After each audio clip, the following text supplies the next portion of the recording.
Most probably آپ کو اس کی ڈیٹیلز میں لیکچر نمبرز بھی بتا دیتی ہوں، آگے پیچھے ہو سکتا ہے، آپ چیک کر لیجیے گا۔ موسٹ پرابلی 20 کے بعد والے لیکچرز میں اس کی ڈیٹیلز آپ کو مل جائے گی، تو آپ ان تمام کی تفصیل سیرت کی کلاسز میں دیکھ سکتے ہیں کہ یہاں پر جو بتایا جا رہا ہے وہ کس ضمن میں ہے۔ تو اللہ نے 2 پیشن گوئیاں ان کو دی تھی کہ most probably if am not wrong آپ کو کلاس نمبر 23 اینڈ 24 سیرت کے لیکچر میں آپ کو اس کی ڈیٹیلز مل جائیں گے۔ 23 22 23 24 23 24 میں زیادہ تر آپ کو اس کی ڈیٹیلز مل جائیں گی۔ اگر آپ گو تھرو کرنا چاہتے ہیں تو آپ اس سیرت کے لیکچرز کو گو تھرو کریں۔ تو اس پیشن گوئی کے پورا ہونے کا اس وقت بظاہر کوئی امکان نظر نہیں آیا، تو جب یہ آیت اتری تب مسلمان بے حد کمزور، نہایت ہی پستہ حالت میں تھے، تب یہ آیت نازل ہوئی۔ اسی وجہ سے مشرکین کے سردار ابی بن خلف نے حضرت ابوبکر صدیق رضی اللہ تعالیٰ عنہ سے 100 اونٹوں کی شرط لگا لی تھی کہ اگر آئندہ 9 سال میں اہل روم غالب آئیں گے تو میں 100 اونٹ دوں گا، ورنہ ابوبکر صدیق رضی اللہ تعالیٰ عنہ دیں گے۔ حضرت ابوبکر صدیق رضی اللہ تعالیٰ عنہ نے اس شرط کو قبول فرما لیا۔ اس وقت تک اس طرح 2 طرفہ شرط کی حرمت نہیں آئی تھی۔ اس کے بعد اگلی چیز جو اللہ نے یہاں پہ ارشاد فرمائی ہے وہ یہ ہے کہ اس سورت کے نزول کے 7 سال بعد اللہ تعالیٰ نے اس پیشن گوئی کو پورا فرما دیا۔ خسر روم جو جیسے ہم نے دیکھا نا، روم کو خسر کہا جاتا ہے، تو نے یعنی کہ ہرکلس جو آپ نے اگر ہسٹری میں پڑھا ہو گیا تو وہ ہرکلس جو تھا نے کسرا ایرانی پر پلٹ کر حملہ کیا، جس میں خسر کو فتح ہوئی، یعنی کہ رومیوں کو فتح ہوئی ایرانیوں کے اوپر۔ یہ وہی سال ہے جس میں غزوہ بدر ہوا تھا۔ تو یہ دونوں پیشن گوئیاں پوری ہو گئی، تو 7 سال بعد 7 نبوی میں یہ دونوں پیشن گوئیاں پوری ہوئی ہیں، یعنی کہ روم ایرانیوں پر غالب آ گئے، اور اسی کے ساتھ ساتھ مسلمانوں کی مدد اللہ نے جنگ بدر میں کی نا، ان دونوں پیشن گوئیوں کو یہاں پر پورا کیا گیا۔ تو یہاں پہ بتایا جاتا ہے کہ وہ شخص جس نے شرط لگائی تھی نا، ابی بن خلف، وہ مر چکا تھا۔ اس کے بیٹوں نے شرط کے مطابق حضرت ابوبکر صدیق رضی اللہ تعالیٰ عنہ کو 100 اونٹ دیے۔ اس وقت 2 طرفہ شرط کی حرمت آ چکی تھی، اس لیے نبی کریم صلی اللہ علیہ وسلم نے حضرت صدیق رضی اللہ تعالیٰ عنہ سے فرمایا کہ ان اونٹوں کو صدقہ کر دے۔ تو آپ دیکھیں گے کہ ابوبکر صدیق رضی اللہ تعالیٰ عنہ نے ان اونٹوں کو صدقہ کر دیا۔ تو یہاں پہ دو طرفہ آپ سمجھے شرط کیوں نہیں لگائی جا سکتی؟ 2 طرفہ شرط کس کے کہتے ہیں؟ 2 طرفہ شرط یعنی کہ ایسی شرط جس میں آپ کو آؤٹ کم ہی نہیں پتا ہو، اور آپ شرط ایسی لگا رہے ہیں جس میں odds فیوریبل، جو آپ سے ریبل کر رہا ہے اسی کے فیور میں ہو، تو اسے 2 طرفہ شرط کہا جاتا ہے نا، کی حرمت کی گئی ہے۔ اللہ نے اس کو ناپسند فرمایا۔ 2 طرفہ جو شرطیں لگاتے ہیں، یہ ہو جائے گا تو میں یہ کروں گا، وہ ہو جائے گا تو یہ کروں گا، تو اللہ نے اس کو ناپسند فرمایا ہے۔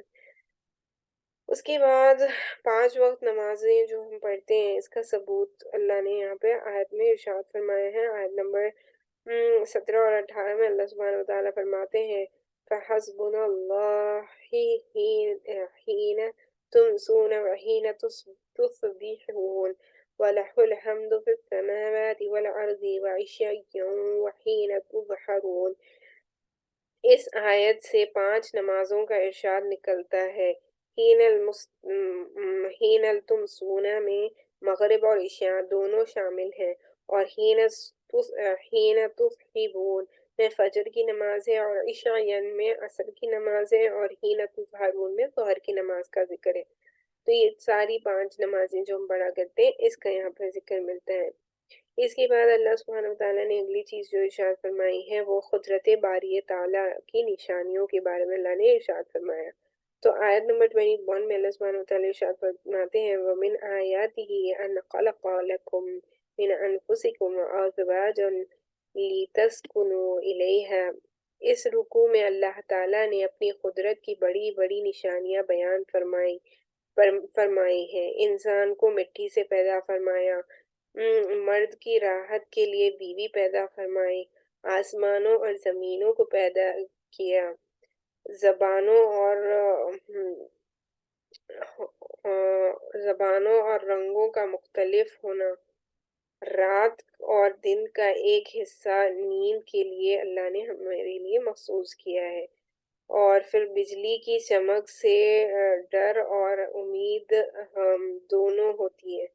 بجلی جو چمکتی ہے اس سے ڈر بھی ہوتا ہے، لیکن اس سے الیکٹریسٹی بھی جنریٹ کیا جاتا ہے نا، امید ہوتی ہے کہ یہ ہمارے لیے کارساز ہوئی۔ ان دونوں کے بارے میں اللہ نے یہاں پہ ارشاد فرمایا۔ پھر آسمان و زمین جو ہے، آسمان اور زمین میں اللہ تعالیٰ کے حکم، تو یہ آسمان اور زمین جو ہے یہ صرف اور صرف اللہ سبحانہ وتعالیٰ کے حکم سے قائم ہے، اس کے بارے میں یہاں پہ ارشاد کیا گیا۔ پھر آخرت میں بعث بعد الموت کو بیان فرمایا کہ ابتدا میں بھی اللہ تعالیٰ نے پیدا کیا، مرنے کے بعد وہ دوبارہ بھی اللہ تعالیٰ ہی ہمیں دوبارہ پیدا کرے گا۔ پیدا کرنے سے مراد ہم اپنی قبروں سے اٹھیں گے، اپنے اعمال کا جو ہے حساب و کتاب ہوگا، اور پھر اللہ سبحانہ وتعالیٰ فیصلہ فرمائیں گے، اس کا یہاں پہ ذکر ملتا ہے۔ اگلی چیز جو یہاں پر اللہ نے ارشاد فرمائی ہے وہ انسانی اعمال کا اثر۔ اللہ سبحانہ وتعالیٰ آیت نمبر 41 میں ارشاد فرماتے ہیں ظہر الفساد فی البر والبحر بما کسبت ایدی الناس لیذیقہم بعض الذی عملوا لعلہم یرجعون۔ انسانوں نے جو اعمال کیے اور جو اپنے ہاتھ کمایا، اس کی وجہ سے خشکی اور تری میں فساد پھیلتا ہے۔ یعنی کہ انسان جس طریقے کے اعمال کر رہا ہوتا ہے، دنیا میں بھی اس کا کسی نہ کسی طریقے سے خاکہ اس کی زندگیوں پہ آتا ہے، اور پھر آخرت میں تو اللہ سبحانہ تعالیٰ ان کے اعمال کی بنیاد ہی پر جنت یا جہنم کا فیصلہ کریں گے نا، تو اس کو یہاں پہ ذکر کیا گیا ہے۔ اس آیت سے بظاہر یہ معلوم ہوتا ہے کہ دنیا میں جو بھی تکلیف، مصیبت یا طوفان آتا ہے، اس کی وجہ انسانی اعمال ہے۔ تو انسان کے جیسے اعمال نیچے سے اوپر جاتے ہیں، ویسے فیصلے اوپر سے انسانوں کے حق میں نیچے آتے ہیں۔ تو یہاں پہ ہم آج دیکھنے لگے ہیں، آج کل کے زمانے میں طوفانوں، زلزلوں کا بہت عام ہے۔ تو مسلمانوں کو سوچنا چاہیے کہ ہمیں بہت زیادہ سے زیادہ اللہ سے معافی مانگنی چاہیے، استغفار اور درود شریف کی کثرت کرنا چاہیے۔ اس کے بعد ذہن میں اشکال یہ پیدا ہوتا ہے کہ انبیاء علیہم السلام اور اولیاء پر جو تکلیفیں آئی ہیں، کیا ان کا سبب بھی ان کے اعمال ہیں؟ اس کا جواب یہ ہے کہ یہ ضروری نہیں کہ مصیبت ہر حال میں انسانی اعمال کی وجہ سے آئے، مصیبت کے آنے کا سبب کچھ اور بھی ہو سکتا ہے۔ تو انبیاء علیہم السلام اور جو اولیاء اللہ ہوتے ہیں، ان کے اوپر بھی جو تکلیفیں آتی ہیں، کیا یہ ان کے اعمال کی وجہ سے آتی ہے؟ تو یہاں پہ بتایا گیا کہ نہیں، وہ ان کے اعمال کی وجہ سے نہیں ہوتی، اس کی دیگر بھی وجوہات ہو سکتی ہیں، اور مصیبت یا تکلیف انسانی اعمال کی بجائے کسی اور سبب سے بھی آ سکتی ہے، اور آیت اس کی نفی بھی نہیں کر رہی۔ بغیر گناہ کے کسی کو کوئی مصیبت یا تکلیف پیش آ جائے، جیسے انبیاء علیہم السلام اور اولیاء کو جو مصیبتیں اور تکلیفیں پیش آتی ہیں، یہ ان کی آزمائش ہوتی ہے، اور اسی آزمائش کے ذریعے ان کے درجات کو بلند کیا جاتا ہے۔ تو یہ ہم عام انسانوں کے لیے بھی ہے نا، جب اللہ سبحانہ وتعالیٰ ہم پر کوئی مشکل کی گھڑی لاتا ہے، آزمائش میں ہمیں مبتلا کرتا ہے، تو پھر ہمیں بھی چاہیے کہ ہم اللہ کی ذات پر بھروسہ کریں، اور اللہ سبحانہ وتعالیٰ سے یہ دعا کریں کہ ہمیں اس مشکل سے نکال دے۔ یہاں پر اس کا ذکر ملتا ہے۔ اگلا سورہ جو یہاں پر شروع ہوتا ہے وہ ہے سورہ لقمان۔ تو اس صورت میں چونکہ حضرت لقمان کی نسائی کا ذکر ہے جو انہوں نے اپنے بیٹے کو فرمائی، نصیحتیں جو نا نصیحت جو انہوں نے اپنی بیٹے کو نصیحتیں فرمائی، اس کا یہاں پر ذکر، اسی لیے اس سورت کا نام بھی انہی کے نام لقمان پر رکھا گیا ہے۔ تو قرآن کریم کی اشاعت کا راستہ روکنا، اللہ سبحانہ وتعالیٰ نے آیت نمبر 2 میں ارشاد فرمایا ہے وَمِنَ النَّاسِ مَن يَشْتَرِي لَهُمُ الْحَدِيثَ لِيُضِلَّ عَن سَبِيلِ اللَّهِ۔ نذر بن حارث ایک مشرک تھا اور تجارت کے لیے مختلف ملکوں کا سفر کیا کرتا تھا۔ وہاں سے پرانے بادشاہوں کے قصوں اور کہانیوں پر مشتمل کتابیں یا گانے والی کنیزیں خرید کر لاتا، اہل مکہ کو جمع کر کے کہتا کہ محمد صلی اللہ علیہ وسلم تمہیں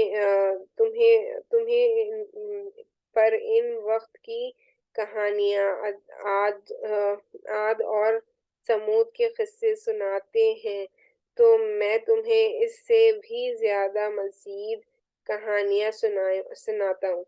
تو یہ جو شخص تھا جس کا نام نذر بن حارث ملتا ہے، یہ ایسا شخص تھا جس نے ماشاء اللہ کے نبی صلی اللہ علیہ وسلم جو سچے واقعات جو نبیوں کے ساتھ پچھلے پیش آئے، قرآن مجید کی کلام جو اللہ نے ان پر اتارا تھا، ان کے قلب اطہر پر اتارا تھا، اس سے ہم سبھی کو بتایا کرتے تھے۔ ہم سبھی سے مراد یہ ہے کہ جو صحابہ کرام رضی اللہ تعالیٰ عنہ مجمعین تھے ان کو بتایا کرتے تھے۔ تو یہاں پہ کفار و مشرکین کا کیا رد و عمل تھا کہ اس شخص نے نذر بن حارث نے کیونکہ وہ تجارت کیا کرتا تھا تو وہ بھی کچھ ایسی بانیوں کو لے آیا جو اس زمان مطلب اس ریجن کی پرٹیکولر تھی اور وہ ان کی ہسٹری زیادہ اچھے سے جانتی تھی، تو ماشاء اللہ یہ کمپیئر کر کے اپنی طرف متوجہ کرنے لگا۔ اگر آپ اس کی بھی ڈیٹیلز دیکھنا چاہتے ہیں تو اس کی بھی ہم نے ڈیٹیل سیرت میں آلریڈی گو تھرو کی ہے، آپ اس کو دیکھ سکتے ہیں۔ تو مقصد یہ تھا کہ لوگ قرآن کریم نہ سنیں اور نبی کریم صلی اللہ علیہ وسلم پر ایمان نہ لائے، اس وجہ سے اس نے یہ کام کیا تھا۔ تو اللہ تعالیٰ نے یہ آیت نازل فرمائی کہ کچھ لوگ ایسے ہیں جو خدا سے غافل کرنے والی باتوں کو خرید لیتے ہیں تاکہ اس کے ذریعے لوگوں کو خدا کے راستے سے بھٹکائیں اور اس کا مذاق اڑائیں۔ ایسے لوگوں کے لیے دردناک عذاب ہے۔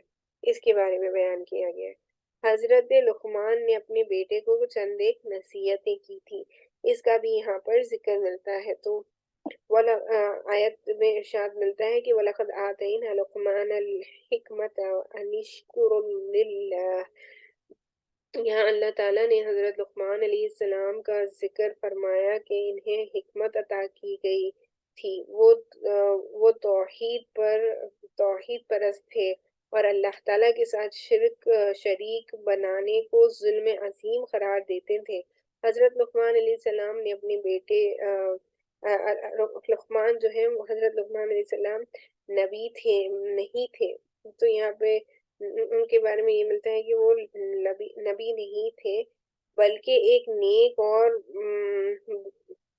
برگزیدہ آدمی تھے۔ اسی وجہ سے اکثر آپ دیکھیں گے تفسیر و ترجمے میں لقمان جو ہے ان کے ساتھ علیہ السلام نہیں آتا۔ اور حضرت لقمان نے اپنے بیٹے کو یہ نصیحت فرمائی کہ بیٹا شرک نہ کرنا، شرک بہت بڑا گناہ ہے۔ اگر کوئی چیز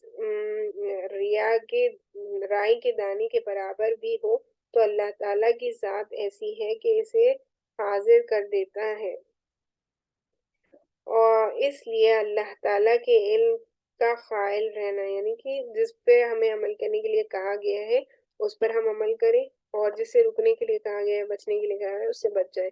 رائے کے دانے کے برابر بھی اگر کوئی نیکی کرتا ہے تو اسے اس کا اجر ملے گا، اور رائے کے دانے کے برابر بھی کوئی گناہ کرتا ہے تو اسے اس گناہ کا حساب دینا ہوگا۔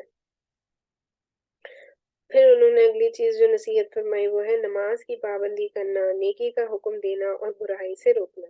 یہ ہماری امت کے لیے بھی بہت ساری اہم نصیحت ہے نا، ہمیں بھی چاہیے کہ ہم ساری چیزوں کو فالو کریں، نماز پڑھیں، شرک سے بچیں، اور پھر جو ہے نیکی کے کاموں کو خود بھی کریں، دوسروں کو بھی اس کا حکم دیں۔ اور برائی کے کاموں سے خود بھی بچیں اور دوسروں کو بھی اس سے بچنے کے لیے روکیں۔ لوگوں کے ساتھ لوگوں کے ساتھ ترش روی سے بچنا، سے پیش نہ آنا، یعنی کہ ان کے ساتھ رویہ اپنا اچھا رکھنا۔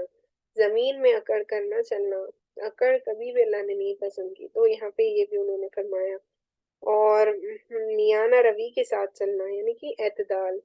کچھ گروہ ایسے ہیں جو بہت غلو کرتے، کچھ گروہ ایسے ہیں جو بہت ہی ڈسریسپیکٹ کرتے، تو ہمیں یہ بتایا گیا کہ ہمیں نہ تو غلو کرنا ہے نہ ڈسریسپیکٹ کے لیول میں جانا ہے، ہمیں اعتدال میانہ روی پر اختیار رہنا ہے۔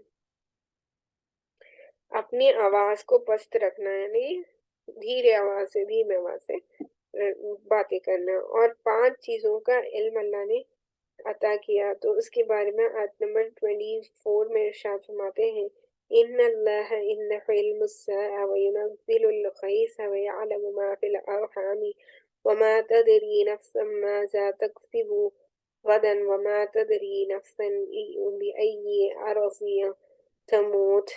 یہاں 5 چیزوں کا ذکر ہے، اس لیے فرمایا کہ عام طور پر لوگ انہیں 5 چیزوں کے بارے میں بات کرتے تھے، انہی 5 چیزوں کے بارے میں بات کرتے تھے، کرتے ہیں۔ نجومیوں سے انہی کے بارے میں پوچھتے ہیں اور اندازے انہی کے بارے میں لگاتے ہیں۔ وہ 5 چیزیں کیا ہیں؟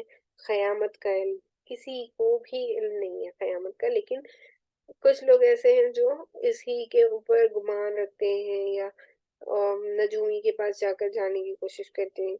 پھر اگلی چیز اللہ نے جو ارشاد فرمائی وہ ہے بارش کب ہوگی، اور مداح کے پتے میں کیا ہے، سوری مادہ کے پیٹ میں کیا ہے۔ جو ماں ہوتی ہے، مادہ جو ہوتی ہے جو پیدا کرنی، چاہے وہ انسان کی ہو یا جانوروں کی، تو وہ کس طریقے سے کس بچے کو پیدا کرنے والی، میل یا فیمیل، اس کا علم نہیں ہو سکتا نا۔ ابتدا جب سے ہوتی ہے تب سے کسی کو نہیں ہوتا۔ آج انسان نے بہت ترقی کر لی ہے، لیکن پھر بھی آپ دیکھیں گے کہ تقریباً 5-6 مہینوں کے بعد جینڈر ڈٹرمائن کیا جا سکتا ہے۔ اس کے بعد انسان کیا کمائے گا اور انسان کیا کھائے، انسان کہاں مرے گا، ان ساری چیزوں کے بارے میں صرف اور صرف اللہ کو ہی علم ہے۔ اور مذکورہ 5 چیزیں اللہ تعالیٰ ہی کے پاس ہیں، ان کا علم مفاتیح الغیب، یعنی غیب کی 5 کنجیوں بھی کہا جاتا ہے۔ یہ ساری ہی چیزوں کو 5 غیب کی کنجیاں کہا جاتی ہیں۔ کون کون سی ہے؟ دوبارہ دہراتی چلوں، قیامت کا علم، بارش کا ہونا، اور مداحوں کے پیٹ میں کیا ہے، جینڈر اس کا جو ہے وہ، اور اس نام کا سورت، سوری میں یہ بتا رہی تھی آپ کو۔ اور اگلی چیز جو ہے انسان کیا کمائے گا اور انسان کہاں مرے گا، ان ساری چیزوں کو اللہ نے لکھ رکھا ہے، اور یہ صرف اللہ ہی کے علم میں ہے۔ اگلی چیز جو اللہ سبحانہ وتعالیٰ نے یہاں پہ ارشاد فرمائی ہے، وہ اگلا سورہ جو شروع ہوتا ہے وہ ہے سورہ سجدہ۔ تو اس سورت میں آیت سجدہ اور سجدے کا ذکر کیا گیا ہے، اسی وجہ سے اس کا نام سورہ سجدہ رکھا گیا ہے۔ اس سورت میں دین اسلام کی بنیادی ارکان، توحید، رسالت اور آخرت کا اثبات کیا گیا ہے۔ آپ صلی اللہ علیہ وسلم اکثر جمعہ کے دن نماز فجر کی پہلی رکعت میں اس سورت کی تلاوت فرماتے تھے، تو یہ بھی سند سے ثابت ہے، آپ یہ پڑھنا چاہیں تو پڑھ سکتے ہیں۔ اور اسی طرح یہ جو سورہ سجدہ ہے کہ اس بارے میں، یہی وہ سورہ ہے جو سورہ ملک کے ساتھ عشاء کی نماز کے بعد بھی پڑھنے کے لیے کہا جاتا ہے۔ تو سب سے پہلی چیز جو اس میں اللہ سبحانہ وتعالیٰ نے ارشاد فرمائی ہے وہ آسمان و زمین کی تخلیق کے بارے میں اللہ نے ارشاد فرمایا، اللہ الذی خلق السماوات والارض وما بینہما فی 6 ایام ثم استوی علی العرش۔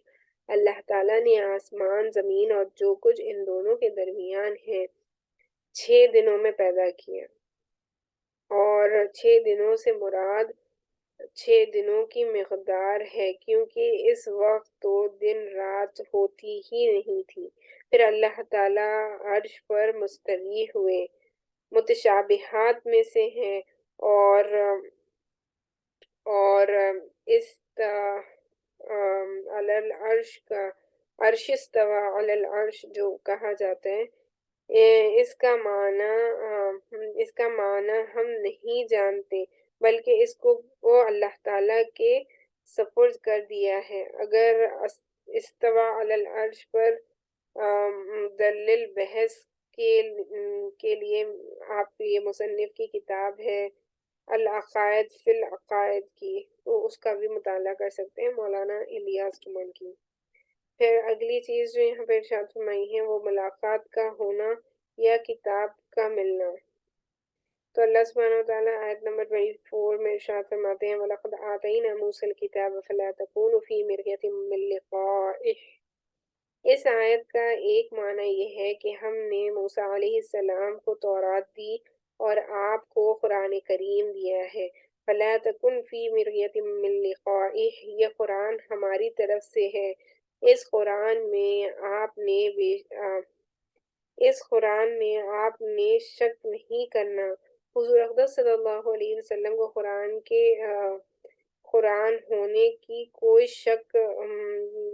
شک نہیں تھا، بلکہ بعض اوقات اس پر مزید بحث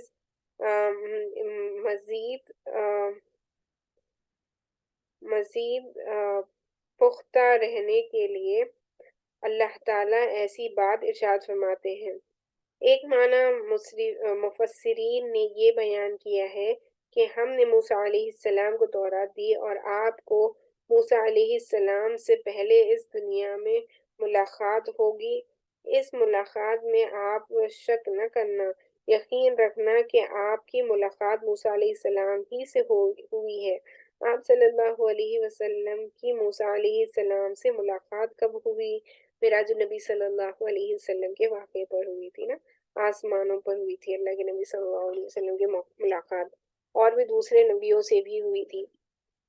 تو اگر آپ چاہتے ہیں اس کی ڈیٹیلز معراج النبی صلی اللہ علیہ وسلم کی دیکھنا، تو آپ میرے چینل پہ عقیدہ کے کلاسز میں معراج النبی صلی اللہ علیہ وسلم کا مکمل جو واقعہ ہے اس کو میں نے بڑی وضاحت سے بیان کیا تھا، تو آپ اس کا بھی مطالعہ کر سکتے ہیں۔ اگلی چیز جو یہاں پر ارشاد فرمائی ہے وہ ہے مقتدا کے لیے دو شرطیں ہیں۔ تو آیت نمبر 24 میں اللہ سبحانہ وتعالیٰ ارشاد فرماتے ہیں وَجَعَلْنَا فِيهِمْ أَئِمَّةً يَهْدُونَ بِأَمْرِنَا لَمَّا صَبَرُوا وَكَانُوا بِآيَاتِنَا يُوقِنُونَ۔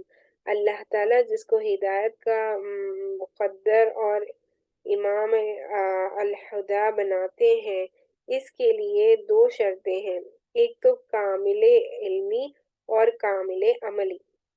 تو وہی شخص جو ہے ہدایت پانے والا ہوتا ہے جو ایک تو اس کے پاس علم بھی ہو اس چیز کا اور دوسرا اس پر وہ عمل بھی کرتا ہو، اور لمبا صبر یہ کمال عملی ہے۔ صبر کا دائرہ بہت وسیع ہے، طاعت پر بھی صبر کرنا، گناہوں سے رکنا، پھر بھی صبر کرنا، اور مشقت آئے تو برداشت کرنا، یہ سارے کمال عملی، اس سے بڑھ کر اور کیا ہوگا۔ وَكَانَ بِآيَاتِنَا يُوقِنُونَ، اس آیت پر یقین رکھنا، یقین وہی کرے گا جس کے پاس علم اور فہم ہو، اور یہ کمال عملی ہے، کمال علمی ہے کہ اپنے علم پر عمل کرنے والے ہم بن جائیں۔ ہم سبھی کو چاہیے کہ ہم اپنے علم جو ہم حاصل کرتے ہیں اس پر ہم بھی عمل کرنے والے بن جائیں۔ آمین یا رب العالمین۔ اس کے بعد اگلی چیز جو یہاں پہ بیان کی گئی ہے جس کے بارے میں ملتا ہے، جو اگلی صورت اس بارے میں شروع ہوتی ہے وہ سورہ الاحزاب ہے۔ تو اس صورت میں غزوہ احزاب کا ذکر ہے، اسی وجہ سے اس کا نام الاحزاب رکھا گیا ہے۔ یہ صورت مدنی اور دور میں نازل ہوئی ہے، تو اس میں چند اہم چیزوں کو بیان کیا گیا ہے۔ متنبع یعنی لے پاک، یعنی لے پالک بٹے کا احکام، یعنی کہ آپ سمجھے جائیداد کو کیسے ڈسٹریبیوٹ کرنا چاہیے، اور پھر ان ساری چیزوں کے بارے میں، اور پھر غزوہ احزاب، غزوہ بنی قریظ، اور ازواج مطہرات، ختم نبوت، پردے کے احکام، ان ساری چیزوں کے بارے میں اس صورت میں ملتا ہے۔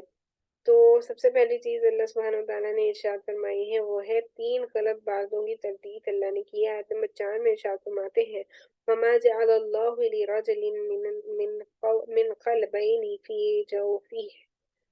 عرب میں 3 باتیں بہت مشہور تھی۔ ایک بات یہ تھی کہ جو سمجھدار آدمی ہوتا ہے اور بات کی تہ تک پہنچتا تو لوگ اس کے بارے میں کہتے کہ اس کے 2 دل ہیں، حالانکہ اللہ تعالیٰ نے کسی آدمی کو 2 دل دے کر پیدا ہی نہیں فرمایا۔ دوسری یہ تھی کہ جب کوئی شخص اپنی بیوی کو تم میرے لیے ایسی ہو جیسے میری ماں کی پشت کہہ دیتا تو وہ اپنی بیویوں کو ماں کی طرح حرام سمجھتے۔ تو یہ اللہ نے یہاں پہ احکام بتایا کہ ایسا کہہ دینے سے تمہاری بیوی تم پر حرام نہیں ہوتی نا۔ تیسری یہ بھی کہ جب کوئی شخص کسی کو اپنا منہ بولا بیٹا بنا لے تو وہ اسے ایسے سمجھتے تھے جیسے حقیقی بیٹا ہو، میراث میں شریک کرتے اور اس کی بیوی سے اس کے طلاق یا وفات کے بعد نکاح کو حرام سمجھتے تھے۔ تو اللہ تعالیٰ نے یہاں ان تینوں کی تردید فرمائی، تینوں ہی چیزوں کو اللہ نے بتایا کہ یہ صحیح نہیں ہے۔ اس کے بعد اللہ نے جو یہاں پر ارشاد فرمایا ہے وہ حضور پاک صلی اللہ علیہ وسلم جان سے عزیز ہیں، اس کے بارے میں یہاں پر ارشاد ملتا ہے النبی اولیٰ بالمؤمنین من انفسهم وازواجہ امہاتہم۔ نبی کریم صلی اللہ علیہ وسلم تمام مومنین کو ان کی اپنی جانوں سے زیادہ عزیز و محبوب ہیں اور ازواج مطہرات مومنین کی مائیں ہیں، ساری ازواج مطہرات۔ اس کے باوجود بھی مسلمانوں کی وراثت کا مال نبی کریم صلی اللہ علیہ وسلم اور آپ کے ازواج مطہرات میں تقسیم نہ ہوتا، بلکہ مومنین کے اپنے قریبی رشتہ داروں میں تقسیم ہوتا، تو پھر متنبع کو کیسے وارث مل سکتا ہے؟ متنبع اسے کہتے ہیں جس کو اپنا منہ مولا بیٹا بنا لیتے ہیں یا منہ مولا بھائی بنا لیتے ہیں، لیکن اس کو کوئی میراث کا حق نہیں ہوتا، وہ میراث نہیں لے سکتا۔ اس کے بعد اگلی چیز جو یہاں پہ ملتی ہے وہ ہے غزوہ خندق کا واقعہ۔ تو اللہ نے آیت نمبر 9 میں ارشاد فرمایا یا ایھا الذین آمنوا اذکروا نعمت اللہ علیکم اذ جاءتکم جنود فارسلنا علیہم ریحا وجنودا لم تروها۔ یہاں سے لے کر آیت نمبر 27 تک غزوہ احزاب کا مختلف پہلوؤں سے تذکرہ چل رہا ہے۔ مشرکین مکہ نے احد و بدر میں ناکامی کے بعد عرب کے مختلف قبائل کو مسلمانوں کے خلاف جمع کر کے 12 سے 15,000 کا لشکر تیار کیا تھا اور مدینہ منورہ پر حملے کی نیت سے نکلے تھے۔ ادھر نبی کریم صلی اللہ علیہ وسلم کو اطلاع مل گئی، آپ نے صحابہ کرام رضی اللہ تعالیٰ عنہ سے مشورہ کیا تو حضرت سلمان فارسی رضی اللہ تعالیٰ عنہ کی رائے کے مطابق مدینہ منورہ کے باہر خندق کھود دی گئی۔ مشرکین نے تقریباً 1 ماہ تک محاصرہ کیا، بالآخر خدائی مدد سے تیز آندھی چلی جس سے مشرکین بھاگ گئے۔ مدینے سے یہود بنو قریظہ نے عہد شکنی کی تو غزوہ خندق سے فارغ ہونے کے بعد مسلمانوں نے ان کا محاصرہ کیا۔ تو یہ جو بنی خلق کے یہودی تھے، ان کی ٹریٹی یہ تھی کہ مطلب ان کے ساتھ ٹریٹی یہ تھی مسلمانوں کی کہ اگر مسلمانوں پر کوئی حملہ کرے گا تو ان کا ساتھ وہ بھی دیں گے، یہودی بھی دیں گے، کیونکہ وہ مکے کے کامن ریسیڈنٹس ہیں نا سارے کے سارے، لیکن انہوں نے اس کا لحاظ نہیں رکھا اور نہ وہ اپنی بات پر قائم رہے۔ پھر حضرت سعد رضی اللہ تعالیٰ عنہ کے فیصلے کے مطابق ان کے مردوں کو قتل کیا گیا اور ان کی نابالغ بچوں اور عورتوں کو غلام اور لونڈیاں بنا لیا گیا۔ تو یہ جو یہودی تھے جنہوں نے عہد شکنی کی تھی، ان کو مار دیا گیا۔ اور درمیان میں اللہ تعالیٰ نے منافقین کا بھی ذکر فرمایا ہے، جنہوں نے ہیلے بہانے کر کے غزوہ میں شریک ہونے سے عذر پیش کیا تھا۔ ان کے بارے میں بھی یہاں پر ذکر ملتا ہے۔ اگلی چیز جس کا ذکر یہاں پہ ملتا ہے وہ ہے ازواج مطہرات کا ذکر ملتا ہے۔ آیت نمبر 28 میں اللہ سبحانہ وتعالیٰ ارشاد فرماتے ہیں، یا ایہا النبی قل لازواجک ان کنتن تردن الحیاۃ الدنیا وزینتها فتعالین امتعکن واسرحکن سراحا جمیلا۔ اس آیت کو آیت تخیر بھی کہتے ہیں۔ ازواج مطہرات نے نبی کریم صلی اللہ علیہ وسلم سے غزوہ خندق اور جنگ بنی قریظہ کی فتوحات کے بعد نفق پڑھانے کا ایک جائز مطالبہ کیا تھا، لیکن یہ ازواج مطہرات کی شان کے لائق نہیں تھا۔ اس لیے ان آیات کو نازل کر کے ازواج مطہرات کو اختیار دیا گیا کہ وہ نبی کریم صلی اللہ علیہ وسلم کے ساتھ رہیں اور اپنی سوچ کو بدل لیں، اور اگر دنیا کی زیب و زینت کو اختیار کرنا چاہیں تو آپ صلی اللہ علیہ وسلم سے علیحدگی اختیار کر لیں۔ تو امہات المومنین کو تک اللہ نے ایسے واضح بتایا، دیکھیں۔ پھر اور اگر دنیا کی زیب و زینت کو اختیار کرنا چاہتے ہیں تو آپ صلی اللہ علیہ وسلم سے علیحدگی اختیار کر لیں، لیکن قربان جائیں اپنی ماؤں پر کہ انہوں نے پہلی صورت اختیار کی اور نبی کریم صلی اللہ علیہ وسلم کے ساتھ رہیں، اور انشاءاللہ آخرت میں بھی ساتھ رہیں گی۔ اللہ تعالیٰ ہمیں نبی کریم صلی اللہ علیہ وسلم اور اپنی روحانی ماؤں کی قدر اور ان کی ناموس کی حفاظت کرنے کی توفیق عطا فرمائے، آمین یا رب العالمین۔ وآخر الدعوانا ان الحمد للہ رب العالمین۔ یہاں پر ہمارا 21واں سپارہ مکمل ہو جاتا ہے۔ انشاءاللہ ہم اگلی نشست میں پارہ نمبر 22 کا خلاصہ کریں گے۔ امید ہے کہ آج جو بھی پڑھا گیا، جو بھی کہا گیا، جو بھی سمجھانے کی کوشش کی گئی، آپ کو اچھی طریقے سے سمجھ میں آ گیا ہوگا۔ اللہ سبحانہ وتعالیٰ سے یہ دعا ہے کہ ہمارے جڑنے کو، ہمارے سننے کو، پڑھنے کو، سمجھنے کی کوشش کو اللہ سبحانہ وتعالیٰ اپنے فضل و کرم سے قبولیت کا درجہ عطا فرمائے اور اسے ہم سب کی مغفرت کا سبب بنائے۔ وآخر الدعوانا ان الحمد للہ رب العالمین۔ سبحان اللہ و بحمدہ، سبحانک اللہم و بحمدک، ونشہد ان لا الہ الا انت، نستغفرک ونتوب الیک۔ سبحان ربک رب العزة عما یصفون، وسلام علی المرسلین، والحمد للہ رب العالمین۔